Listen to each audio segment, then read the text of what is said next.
আমার ছেলেটা সকালে আসে রাত্রে বাড়ি যায়, আমার কষ্ট। আর এই খেতে মানুষ করেছে আমার ছেলেদের।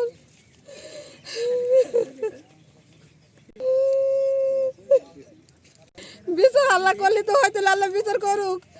আল্লাহ চোখের সামনে দেখে দিক যেন আল্লাহ যেন মানুষের এরম বিপদ না করে। আরে কি কষ্ট আমার ছেলেদের, আর এই কষ্ট জিনিস মানুষ গাছ গাছালি রাত্রি কেটে দিয়েছে। আমার ছেলেরা তো কারো কোনো ক্ষতি করে না, আর গাছগুলো কেটে সারা বই ফেলে দিয়ে দিয়েছে। টানা সপ্তমবারের মতো বেস্ট টিস্যু পেপার ব্র্যান্ড হিসেবে স্বীকৃতি পেয়েছে বসুন্ধরা টিস্যু। 5 বছর নিম্ন 25 লাখ টাকা তো আমার আয় ইনকাম হইতো।